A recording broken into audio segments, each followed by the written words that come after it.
Assalamualaikum warahmatullahi wabarakatuh. Waalaikumsalam. Alhamdulillahi ala ihsani wa syukru lahu ala taufiqihi wa amtinani wa ashhadu an la ilaha illallah wahdahu la syarika lahu ta'ziman li sya'ni wa ashhadu anna Muhammadan abduhu wa rasuluhu da'i ila ridwani wa sallallahu wa sallam alaihi wa ala alihi wa sahbihi wa ikhwani. Amma ba'd. Ayyuhal ikhwa wal akhwat, a'azzani wa a'azzakumullah. Saudara-saudariku yang semoga dimuliakan Allah. Seperti biasa, di malam Kamis kita mengkaji hadis-hadis Nabi yang ada dalam kitab Arba'una Haditsan fit Tarbiyati wal Manhaj. 40 hadis tentang pendidikan dan manhaj. Karya Syekh Dr. Abdul Aziz As-Sadhan. Hafizahullah, semoga Allah menjaganya. Ya, pada pertemuan sebelumnya kita sudah masuk hadis ke-7. Betul? 7 ya. Hadis ke-7 saya bacakan lagi. Berkata Syekh Abdul Aziz As-Sadhan hafizahullah, al-hadits as-sabi', hadis ke-7. An ummil mu'minin, dari ummul mu'minin Aisyah radhiyallahu ta'ala anha qalat. Aisyah, semoga Allah meridainya, ia berkata, qala Rasulullah sallallahu alaihi wasallam, Rasulullah sallallahu alaihi wasallam bersabda, khairukum li ahli, sebaik-baik kalian adalah yang paling baik kepada keluarganya. Wa ana khairukum li ahli, dan aku adalah yang paling baik di antara kalian kepada keluargaku. Hadisnya sekali lagi dari Ummul Mukminin Aisyah, semoga Allah meridainya, ia berkata, Rasulullah sallallahu alaihi wasallam bersabda, sebaik-baik kalian adalah yang paling baik kepada keluarganya, dan aku adalah yang paling baik di antara kalian kepada keluargaku. Nah, ini akhrajahu Tirmidzi. Hadis ini riwayat Imam Tirmidzi dalam sunannya. Nah, kita bahas bahwa apa di sini disebutkan dari Ummul Mukminin. Ummul Mukminin artinya ibunya orang-orang yang beriman, Aisyah. Kenapa Aisyah dianggap Ummul Mukminin? Rasulullah. Semua istri Rasulullah gelarnya Ummul Mukminin. Aisyah, Khadijah, terus apa lagi? Juwairiyah dan banyak lagi. Semua itu gelarnya Ummul Mukminin. Artinya kalau seorang wanita mendapat gelar Ummul Mukminin, ini gelar yang mulia, sangat mulia, makanya dihormati sekali, ya, sangat dihormati sekali. Dan di antara bentuk kehormatan seorang Ummul Mukminin, dan ini juga salah satu bentuk penghormatan terhadap Nabi kita, setelah Nabi meninggal, istri-istrinya tidak boleh dinikahi oleh siapapun kaum muslimin. Ini sebagai bentuk kemuliaan Rasulullah dan kemuliaan istri-istrinya. Karena istri Rasulullah di dunia nanti akan menjadi istri Rasulullah di surga. Ya, makanya kisah ketika Hafsah ditalak oleh Nabi, satu talak, diceraikan satu cerai. Lalu datanglah Jibril mengabarkan bahwa Hafsah ini orang yang sering sholat malam, sering berpuasa, sering bersedekah, dan dapat kabar bahwa dia ini istrimu di surga. Artinya Nabi diperintahkan untuk apa? Rujuk. Karena dia akan menjadi istrinya di surga. Ya, jadi istri Nabi di dunia, dia juga akan menjadi istri Nabi di surga. Ya, itu keutamaan istri-istri Nabi. Di antaranya Aisyah.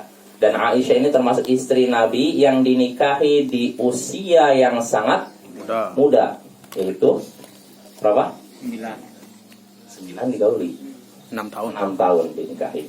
Digaulinya umur 9 tahun. Dan timbul pertanyaan, kok bisa Nabi menikahi wanita sekecil itu? Masih kecil. Ya, yang seperti ini Bapak, kebiasaan seperti ini sudah bukan perkara yang aneh bagi bangsa Arab. Banyak seperti itu. Makanya musuh-musuh Islam di zaman itu, Abu Jahal, Abu Lahab dan semacamnya, nggak pernah mencela Nabi gara-gara itu. Kecuali sekarang. Sekarang aja nih, orang-orang orientalis, orang kafir baru mencela Nabi dari sisi ini. Padahal di kalangan bangsa Arab, nikah dengan wanita yang masih kecil itu sudah biasa. Ya, jelas Bapak ya. Jadi Makanya nggak ada di zaman dulu, sekali lagi, nggak ada musuh Islam, entah itu datang Yahudi, Nasara, dan apa musyrik, nggak ada yang mencela Nabi gara-gara ini. Dan juga nggak ada yang mencela Nabi gara-gara istri beliau banyak, nggak ada. Baru zaman sekarang inilah orang-orang apa emansipasi wanita, terus orang apa yang kayak gitu loh, baru mereka menyerang Islam. Katanya ini lihatnya Muhammad katanya apa gila wanita, budak sehat, naudzubillah min dzalik. Ya, mencela Nabi dari sisi itu. Padahal itu bukan aib. Ya, bukan aib, di zaman dahulu itu udah biasa. Ya, jelas Bapak ya. Jadi ini istimewa Aisyah, dan ternyata hikmahnya kenapa Aisyah dinikahi usia muda, karena lewat Aisyah lah di kemudian hari para sahabat kaum muslimin jadi tahu hadis-hadis Nabi, terutama hadis Nabi yang ada di dalam rumah yang tidak diketahui di luar. Ya, sebab kalau misalkan Aisyah tidak meriwayatkan itu, tidak mengetahui atau tidak belajar, atau dia udah tua baru dinikahi, mungkin yang tahu, yang ingat hadis Nabi cuma 1-2, ya kan? Tapi Aisyah di usia muda, makanya dia menyerap ilmu yang banyak dari Nabi Sallallahu Alaihi Wasallam. Dan para sahabat ketika mengalami masalah terkait rumah tangga, hubungan yang sensitif itu, mereka bingung gimana. Mereka datang kepada Aisyah. Ada Aisyah. Seperti mereka berdebat tentang seorang suami dan istri melakukan hubungan tapi tidak keluar. Gimana nih? Sebagian mereka bilang, ini nggak perlu mandi. Yang lain mereka kan, mandi. Akhirnya yaudah kita datang saja kepada Ummul Mukminin Aisyah. Mereka bertanya dengan pertanyaan yang pertama, sesungguhnya kami malu bertanya seperti ini. Karena pertanyaannya apa? Ya sensitif masalah kayak gitu, tapi gimana lagi kan? Maka kata Aisyah, katanya, jangan malu. Aku ini adalah ibu kalian, Ummul Mukminin. Bertanyalah dalam masalah agama. Akhirnya ditanyakanlah ditanyakan oleh para sahabat tentang hukum suami berhubungan dengan istri tapi tidak keluar. Maka kata Aisyah, itu tetap berdasarkan dia menyebutkan hadis Nabi bahwa orang seperti itu tetap mandi. Ya, ini lihat yang seperti ini kan diketahuinya hanya dari Aisyah. Yang lain diketahui. Ini menunjukkan keutamaan Aisyah, dan itulah hikmah kenapa Nabi menikahinya di usia muda ya. Dan sekali lagi Bapak, di kalangan orang musyrik kafir dahulu nggak ada yang mencela Nabi gara-gara menikahi Aisyah. Baru zaman sekarang saja mencela Nabi gara-gara menikahi anak kecil katanya, dan mencela Nabi gara-gara poligami. Nah, ini makanya kita nggak usah nengok celaan orang-orang kafir zaman sekarang ya. Celaan mereka nggak berkualitas. Ya, kita lanjut. Dari Ummul Mukminin Aisyah, semoga Allah meridhoinya, ia berkata, Rasulullah Sallallahu Alaihi Wasallam bersabda, sebaik-baik kalian adalah yang paling baik kepada keluarganya. Sebaik-baik kalian adalah yang paling baik kepada keluarganya. Sebaik-baik kalian di sini maksudnya apa? Kaum muslimin. Kita, kaum muslimin ya. Sebaik-baik kaum muslimin adalah orang yang paling baik kepada keluarganya. Keluarganya di sini bisa artinya istri dan bisa artinya anak dan istri. Karena kadang dalam orang Arab ketika menyebut istri kadang bukan zaujah tapi ahli, keluargaku. Maksudnya istrinya. Makanya Aisyah pernah ditanya oleh seorang sahabat, apa yang dilakukan Rasulullah selama masih di dalam rumahnya? Rasulullah kalau di luar kan ngajar, di luar ibadah, tapi kalau dalam rumah apa yang dilakukan oleh Rasulullah SAW? Maka jawaban Aisyah apa? Fi khidmati ahli. Beliau membantu keluarganya. Keluarganya siapa maksudnya? Istrinya. Yang membantu istrinya dalam mungkin ngadon apa atau masak apa dan semacamnya. Ini suami yang baik ya. Jadi nggak membiarkan istri kecapean masak, kecapean ini. Bantulah. Kalau memang kita ada waktu, bantulah istri dalam mengurus rumah tangga. Apalagi kalau anaknya banyak, itu lebih menguras tenaga, ya. Ya itu. Jadi ini kata Nabi SAW, sebaik-baik kalian adalah yang paling baik kepada keluarganya. Ya, keluarganya bisa istri atau anak dan istri. Dan aku adalah yang paling baik di antara kalian kepada keluargaku. Artinya Nabi lah suami yang paling baik. Jadi kalau kita mau cari profil seorang suami yang baik, lihatlah Rasulullah SAW. Bukan lihat penjelasan dalam buku-buku orang kafir. Istilahnya kalau sekarang itu apa namanya? Dunia apa? parenting ya, apa namanya? Iya, Parenting. parenting. Parenting, pendidikan orang tua apa? Ini orang kafir. Kenapa kita nggak melihat Rasulullah SAW? Rasulullah ini profil terbaik nih, suami terbaik dan ayah terbaik. Jadi kalau kita mau mencari sosok yang ingin kita teladani, inilah Rasulullah SAW. Jangan melihat orang-orang kafir. Orang kafir memang sekilas mereka maju dalam masalah dunia, tapi rohani mereka tidak ada. Bisa kita pastikan begitu. Kalaupun mereka sukses, suksesnya cuma dalam masalah dunia, bukan masalah akhirat. Maka mereka tidak pantas dijadikan contoh teladan ya.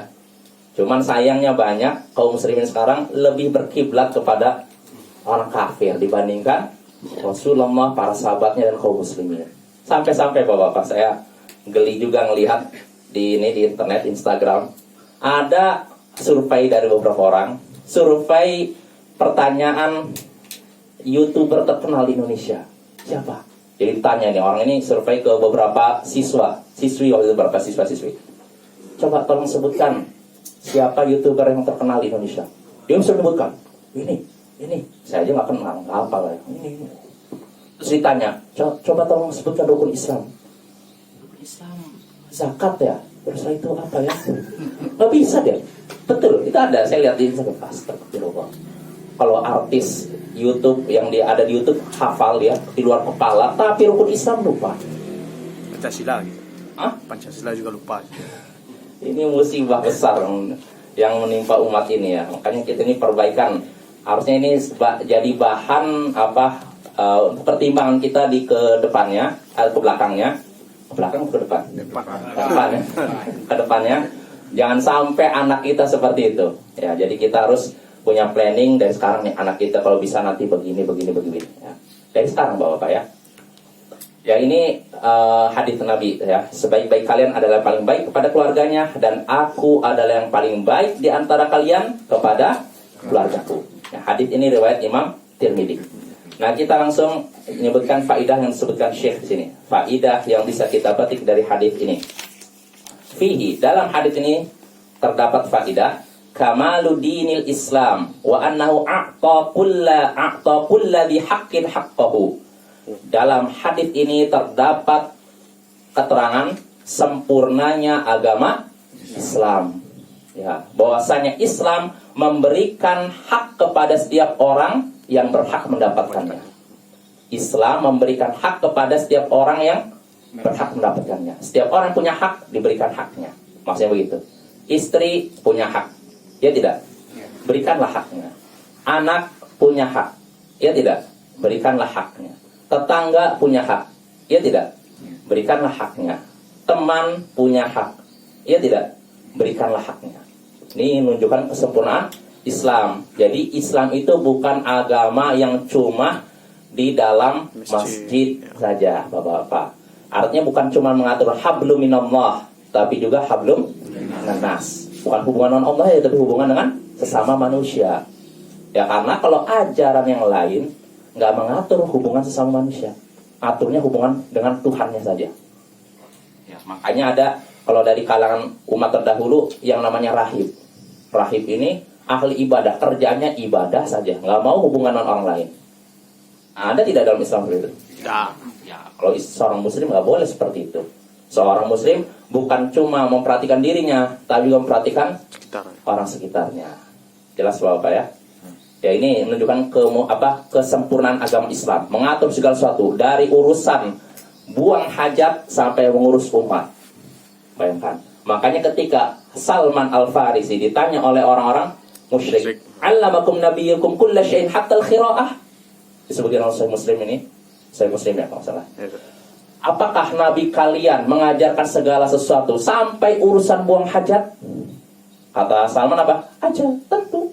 Nabi mengajarkan kami untuk tidak buang hajat menghadap kiblat, tidak buang hajat menggunakan batu kurang dari 3. Disebutkan. Artinya ini menunjukkan Islam ini agama yang sempurna dan lengkap. Segala sesuatu sudah diatur. Dari urusan buang hajat sampai mengatur umat. Dari urusan rumah tangga sampai mengatur negara. Maka dari sini juga kita bisa membantah orang-orang sekuler yang menyatakan Islam itu ngatur cuma masjid aja lah. orang dalam rumah. Adapun negara ini diatur oleh Islam. Ini ya sekuler Bapak-bapak. Insya Allah ini ya, pernah dengar istilah sekuler ya. Dan ini keyakinan kufur.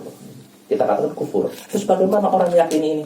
Kita tidak tunjuk hidung. Artinya kita berbicara hukum secara umum. Adapun satu persatu orang yang meyakini seperti ini, kita tidak bisa katakan kufur. Jelas Bapak ya? Jelas. Ya, kita sudah sering singgung masalah ini. Suatu perbuatan kafir, adapun pelakunya belum tentu. Sebab bisa jadi dia tidak tahu. Kita harus nggak bisa sembarangan juga kamu kafir enggak.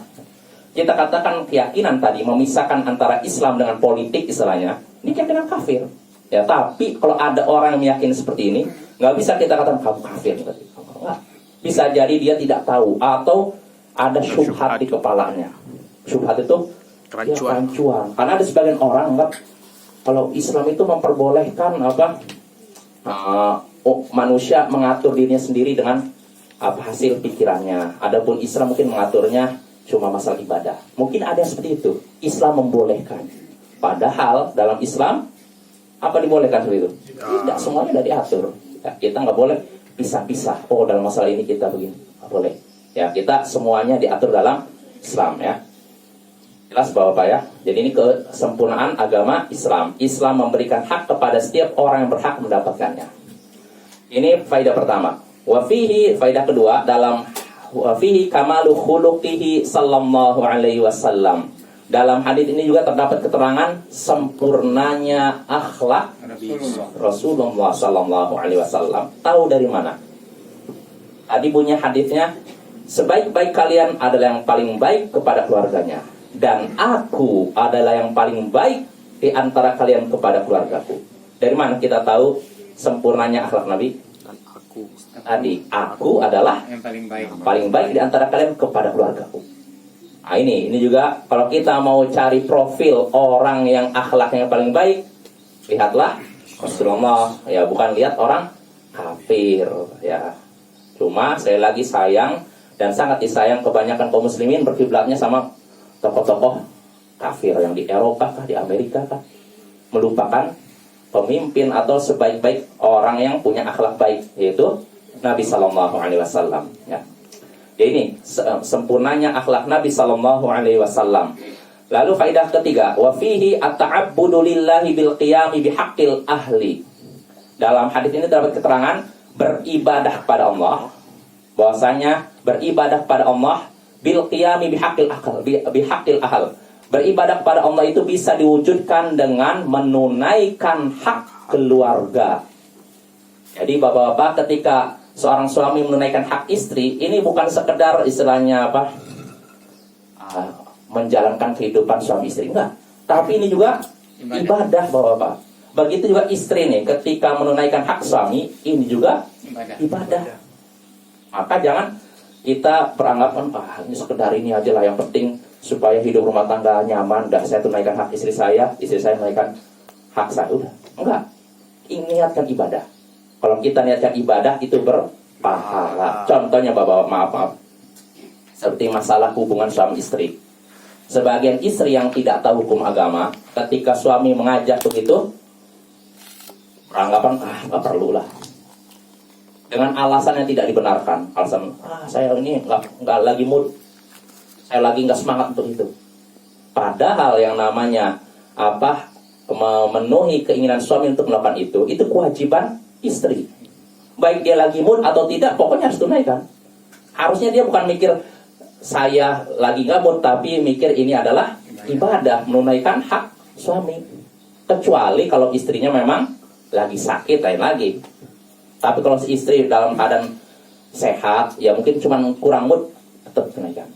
Itu berpahala. Kalaupun istri ngerasa nggak puas, mungkin nggak lagi mood, tetap dia dapat pahala. Bahkan kalau dia bersabar melawan rasa moodnya yang nggak enak itu, insya Allah mood jelas bapak ya. Mood itu apa sih pun? Kurang enak. Mood apa bahasa Indonesia pak? Iya, nggak nyaman gitu loh. Dia lagi nggak nyaman memenuhi panggilan suami untuk melakukan itu, tapi dia apa-apa lah, saya demi mendapatkan ridho suami dan mendapatkan pahala dari Allah, berpahala. Ya. Bahkan disebutkan dalam hadis, wa in kanat 'ala tanur, walaupun si istri sedang di depan tungku. Sedang apa artinya? Lagi masak, dipanggil, udah datang. Ya. Maka jangan ragu-ragu ya. Pertama, selain itu ibadah kepada Allah, menunaikan kewajiban suami itu juga termasuk hak suami yang paling besar. Ya, yaitu memenuhi panggilannya untuk melakukan hubungan itu. Fihi, dalam hadis ini juga terdapat keterangan anna ala du'atil khair al-inayata bi syu'uni ahlihim wa buyutihim fahum aulan nas. Bahwasanya kewajiban atas dai-dai kebaikan, orang-orang yang mengajak kebaikan, kewajiban bagi orang-orang yang mengajak kebaikan yaitu memperhatikan keadaan keluarga mereka dan rumah mereka. Orang-orang yang mengajak pada kebaikan, kita semua orang yang mengajak pada kebaikan. Kita semua adalah dai. Ya, maka hendaknya kita punya perhatian terhadap keluarga kita dan rumah kita. Harus punya perhatian kepada urusan keluarga kita dan rumah kita. Kenapa? Fahum aulan nas. Karena keluarga kita inilah adalah orang yang paling pantas untuk diperhatikan dibandingkan orang di luar. Jangan sampai sibuk dengan orang di luar yang di dalamnya dilalaikan. Ya, ini tidak pantas. Makanya di sini Syekh menyebutkan firman Allah Ta'ala dalam surat At-Tahrim, ya ayyuhalladzina amanu qu anfusakum wa ahlikum nara. Hai orang-orang beriman, jagalah diri kalian dan keluarga kalian dari neraka. Jagalah keluarga kalian, jagalah diri kalian dan keluarga kalian dari neraka. Maksudnya apa? Qala Aliyun radhiyallahu ta'ala anhu. Ali menjelaskan makna jaga apa tadi? Diri kalian dan keluarga kalian. Maknanya apa? Yaqul, maksud Allah Ta'ala di sini addibuhum muallimuhum. Didiklah keluarga, didiklah mereka dan ajarilah mereka. Mereka di sini siapa maksudnya? Keluarga. Didik dan ajari. Ini maksud menjaga diri dari neraka itu bukan artinya cuma dikasih makan aja. Anak istrinya kasih makan dah. Enggak. Didik mereka, ajari mereka agama. Nah, dengan mereka mengerti agama, maka kita sudah memberikan benteng bagi mereka untuk melindungi dari apa? Api neraka. Ini kewajiban suami. Ya, ini ayat ini ditujukan kepada siapa? Suami, Bapak. Ya, hai orang-orang beriman, jagalah diri kalian dan keluarga kalian. Maksudnya siapa ini? Para suami. Jadi suami ini wajib melindungi keluarganya dari api neraka. Caranya bagaimana? Saya kan bukan Tuhan. Ya, maksudnya caranya diajari agama dan juga diarahkan. Kalau mereka berbuat mungkar harus ditegur. Ya, kalau mereka lalai dalam kebaikan diingatkan. Jangan dibiarkan. Jadi jangan kita jadi suami dayyuth. Ada disebutkan hadits la yadkhul jannata dayyuth. Tidak akan masuk surga seorang dayyuth. Dayyuth itu suami yang tidak cemburu menyaksikan keluarganya berbuat maksiat. Kita harus punya kecemburuan istri kita, misalkan tidak menjaga auratnya. Tegur, ingatkan. Anak kita melalaikan sholat, tegur. Ya, ingatkan. Kalau kita tidak mengingatkan, kita nanggung dosa mereka. Ya, ini kewajiban suami, kewajiban kepala keluarga. Jadi ingatkan, hendaknya kita menjaga keluarga kita dari neraka dengan cara ajari mereka, didik mereka, ingatkan mereka kalau lalai dalam kebaikan, dan peringatkan mereka untuk menjauhi keburukan, kemaksiatan. Jelas Bapak-bapak? Jelas Ibu-ibu? Ya. Wa fihi, lalu faedah berikutnya yang bisa kita petik dari hadis ini, ar-raddu 'ala man ahmala sya'na ahlihi wa baitihi bi da'wat tafarrughi li da'watin nas. Dalam hadis ini terdapat bantahan terhadap orang yang melalaikan keluarganya dan rumahnya dengan alasan konsentrasi mendakwahi orang lain. Dalam hadis ini terdapat bantahan terhadap orang yang melalaikan keluarganya dan rumahnya dengan alasan saya sibuk dakwah di luar. Jadi hadis ini membantah. Artinya apa? Harusnya yang pertama kali jadi sasaran dakwah keluarga sebelum orang lain. Ya, jelas Bapak ya. Ini hadis ini bantahan. Kan ada sebagian orang seperti itu. Sampai-sampai saya baca, baru ingat nih. Alhamdulillah ingat. Saya baca di Multaqa Ahlil Hadits kalau nggak salah. Itu yang situs yang di internet. Ada di Maktabah Syamilah juga. Jadi ada seorang, ini dia menyebutkan entah di Mesir atau di mana, jelas di ini di apa, Timur Tengah. Ada seorang dai wanita. Jadi kan zaman sekarang bermunculan namanya ustadzah kalau di sini ya. Ustadzah keliling kemana-mana. Nah ustadzah ini hampir seharian ngajar katanya. Membiarkan anaknya nggak diurus. Anaknya entah, saya lupa apakah dididik oleh pembantu atau dijaga pembantu atau gimana, pokoknya gitu. Dia sibuk di luar, nggak memperhatikan anaknya. Sampai akhirnya di kemudian hari, dia pun udah makin tua, anaknya pun makin dewasa. Nah, anak-anaknya ini seorang ustadzah nih. Anak-anak seperti apa akhirnya? Yang anak perempuan, tabarruj. Tabarruj itu udah nggak pakai jilbab, dandan, kayak gitu menor gitu. Padahal anaknya siapa? Ustadzahnya sibuk di luar. Padahal apalagi ini perempuan kan. Kalau ustadz ya mungkin masih wajar kan, karena dia memang harus. Ini ustadzah apa wanita istri harusnya kan sibuk di rumah, malah sibuk di luar, mendakwahi orang ibu-ibu di luar, tapi anaknya dibiarkan. Nah ketika anak yang perempuan dewasa tabarruj, nah, pakai itu bahkan itu penampilan menor gitu.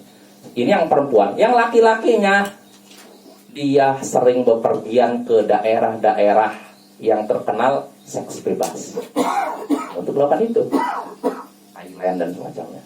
Na'udzubillah min dzalik. Dia seharian memperbaiki orang di luar, tapi orang di dalam dilalaikan. Ini nggak boleh seperti ini ya. Hendaknya kita memperhatikan orang yang paling dekat, baru yang di luar. Ya ini pelajaran ya. Jadi dan ini juga sebenarnya kritikan juga. Saya katakan bahwa sebagaimana disebutkan oleh Syekh Albani, fenomena ustadzah zaman sekarang ini nggak ada di zaman salaf dahulu. Jadi pada zaman dahulu ada tidak wanita yang faqih, ngerti agama? Ada tidak? Ada, tapi nggak keliling-keliling gitu mereka. Keliling sini, ini. Sehingga hampir seluruh waktunya di luar. Suami pulang ke rumah dalam keadaan udah letih. Suami pengen bersenang-senang, dia udah lagi capek mas. Capek bang. Gimana bang? Nggak mood. Kita kan nggak mood. Ya ini nggak ada nih. Kata Syekh Albani ini fenomena gini kayak ustadzah gitu yang keluar gitu, nggak ada dalam Islam. Nggak ada di zaman salaf. Zaman salaf ada wanita-wanita faqihah, wanita yang faqih, ahli hadis. Bahkan ada ahli hadis. Ada wanita ahli hadis, bayangkan. Kalau kita mikir ahli hadis identiknya laki, tapi ada ahli hadis perempuan. Sampai-sampai para ulama ahli hadis laki-laki belajar kepada ahli hadis wanita ini. Tapi tentu saja belajarnya tidak begini ya. Di balik hijab, dibacakan riwayat hadis, mereka mencatat. Saya lupa ada beberapa ulama yang menyusun beberapa wanita ahli hadis. Nah, tapi mereka enggak keliling-keliling begitu. Seperti fenomena ustazah zaman sekarang keliling ke sini. Nah, mereka cuma di satu tempat atau di tempat tertentu saja kan. Dan waktunya tidak habis di luar. Masuk apa ya? Ya ini. Jadi ini termasuk kemungkaran juga sebenarnya yang harus diperbaiki ya. Jadi kalau misalkan ada di antara misalkan putri bapak-bapak di sini yang mungkin berilmu, bagus, insya Allah bermanfaat. Tapi jangan sampai dia nanti sibuk di luar, keluarganya dilalaikan. Gak boleh seperti itu. Apalagi kalau seorang sudah nikah, wanita sudah nikah, kewajiban pertama yang harus tunaikan kepada siapa? Suami. Maka jangan sampai dia sibuk di luar dengan orang tapi suaminya dilalaikan. Nah, itu tidak pantas ya. Nah, itu faidah ke-5 ya. Lalu faidah terakhir dari hadis ini, wa fihi anna al-inayata bi sya'nil ahl min asbabil auni ba'da taufiqillahi ta'ala ala da'watin nas. Dalam hadis ini terdapat keterangan bahwasanya memperhatikan urusan keluarga termasuk sebab pertolongan untuk mendakwahi manusia setelah taufik dari Allah. Saya ulangi, perhatian terhadap urusan keluarga ini termasuk sebab ditolongnya kita dalam mendakwahi manusia setelah taufik dari Allah. Jadi ketika kita berdakwah pada mendakwahi keluarga, ngajari anak ini membantu kita juga dakwah di luar. Karena seringnya nih orang tuh ngomong gini, "Alah itu ngomong gitu tapi anaknya aja kayak gitu kadang." Orang itu ngomong aja kalau di luar kelihatannya hikmah sekali, bijak sekali, tapi anaknya lihat tuh nggak diurus. Nah, istrinya tuh nggak diurus. Ya tidak apa-apa, ada nggak yang sedih gitu? Ada. Nah ini sebenarnya kritikan bagi seorang ustadz, dai atau apapun, jangan sekali lagi jangan terlalu sibuk di luar tapi melupakan orang di dalam. Karena masyarakat tuh kadang memperhatikan itu. Ini kok dia ngomong kayak gini tapi lihat tuh, istrinya nggak diurus, anaknya berantakan. Nah ini aib, ini bisa menjatuhkan dakwah. Ya, makanya kita ini kritikan atau masukan bagi semua orang yang terjun di medan dakwah ya. Hendaknya kita memperhatikan keluarga kita sebelum yang lain. Ya, jelas Bapak-bapak? Jelas Ibu-ibu ya? Ya, alhamdulillah. Berarti kita selesai dari hadis ke-7. Nah, sekarang kita masuk hadis ke-8. Berapa menit lagi? 10 menit lagi. 10 menit lagi. 10 menit lagi ya. Ya sudah, kita baca dulu hadisnya. Berkata Syekh Dr. Abdul Aziz As-Sadhan hafizahullah, al-hadits ats-tsamin, hadis ke-8. An Abi Sa'id al-Khudri radhiyallahu taala anhu qala, dari Abu Sa'id al-Khudri semoga Allah meridainya, ia berkata, qala Rasulullah sallallahu alaihi wasallam, Rasulullah sallallahu alaihi wasallam bersabda, akmal mu'minina imanan ahsanuhum khuluqan, sebaik mukmin yang paling sempurna imannya adalah yang paling baik akhlaknya. Mukmin yang paling sempurna imannya adalah yang paling baik akhlaknya. Al-muwatti'una aknafan, yaitu yang membuat nyaman. Alladzina ya'lafun, yang menyenangkan, wa yu'lafun, dan disenangi. Wala khaira fi man la ya'laf wa la yu'laf, dan tidak ada kebaikan pada orang yang tidak menyenangkan dan tidak pula disenangi. Saya ulangi hadisnya. Dari Abu Sa'id al-Khudri semoga Allah meridainya, ia berkata, Rasulullah sallallahu alaihi wasallam bersabda, orang mukmin yang sempurna, orang mukmin yang paling sempurna imannya, orang mukmin yang paling sempurna imannya adalah yang paling baik akhlaknya, yang membuat nyaman, yang menyenangkan dan disenangi, dan tidak ada kebaikan, kata Nabi, pada orang yang tidak menyenangkan dan tidak disenangi. Jelas Bapak? Kita bahas coba nih. Kata Nabi di sini, orang mukmin yang paling sempurna imannya adalah orang yang paling baik akhlaknya. Ini jelas insya Allah ya. Orang mukmin kan, seorang mukmin kan imannya kan bertingkat-tingkat. Ada yang rendah, ada yang sedang, dan ada yang sempurna. Dan yang paling sempurna adalah yang paling baik akhlaknya. Seperti apa maksudnya paling baik akhlaknya? Nabi menyebutkan sifat-sifatnya. Pertama, al-muwatti'una aknafan, yang membuat nyaman orang lain. Maksudnya apa? Artinya gini, kadang kita duduk dengan seorang, kita duduk dia ngobrol dengan dia, rasanya nyaman saya. Kadang baru melihat mukanya juga, nyaman saya ngobrol. Nah ini berarti tanda bahwa orang ini akhlaknya baik, mukmin imannya sempurna. Orang duduk dengan dia tenang. Tapi ada orang yang baru melihat mukanya, aduh gak nyaman saya. Kalau udah dia ngomong, aduh rasanya pengen lari. Nah ini berarti buruk ya. Dan bukan mukmin yang sempurna imannya. Mukmin yang sempurna iman itu orang yang kalau duduk dengan kita, orang itu akan merasa nyaman. Jelas Bapak ya. Ini sifat yang pertama disebutkan. Yang paling baik akhlaknya yaitu yang membuat nyaman. Maksudnya apa sih al-muwatti'una aknafan? Di sini disebutkan oleh Syekh. Maksudnya itu sebenarnya al-muwatti'un artinya yang melebarkan, aknaf pinggir. Maksudnya apa? Artinya gini. Contohnya di sini firashun wati, ranjang, bukan ranjang apa namanya? Kasur yang luas. Ya.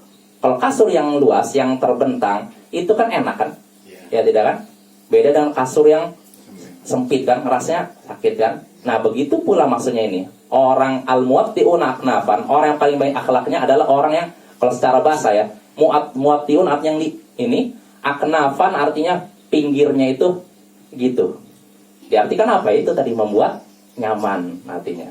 Makanya kalau kata Syekh ini, arad maksudnya alladzina jawanibu muwatti'ah. Maksudnya orang-orang di sekitarnya merasa tenang. Tenang artinya apa? Nyaman kan? Yatamakkanu fiha man yusahibuhum. Orang yang menemani mereka, orang yang punya sifat itu, dia bisa menemani mereka dan tidak terganggu. Ya artinya kalau diterjemahkan apa? Membuat nyaman. Itu aja Bapak ya. Ya. Nah ini sifat orang yang paling baik akhlaknya adalah orang yang membuat nyaman. Lalu berikutnya Nabi katakan alladzina ya'lafuna wa yu'lafun, yaitu selain membuat nyaman, dia juga menyenangkan dan disenangi. Menyenangkan itu artinya apa? Bikin orang senang. Kita duduk dengan dia, wah dia bikin kita senang, oh kata-katanya baik. Enggak, istilahnya apa? Provokator, iya. Iya. Kalau kita duduk dengan provokator nggak tenang gitu rasanya. Ya kalau orang ini kan, oh masya Allah, dia kata-katanya bikin kita terhibur. Nah itu sebenarnya itu tanda-tanda keimanan seorang sempurna. Bahkan disebutkan dalam hadis, afdal a'mal idkhalus surur ala qalbi akhi.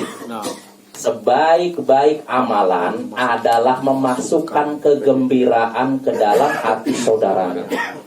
Jadi bapak ketika seorang, misalkan saya di sini, ya saya sedih, lalu saya hibur, ini termasuk sebaik-baik amalan.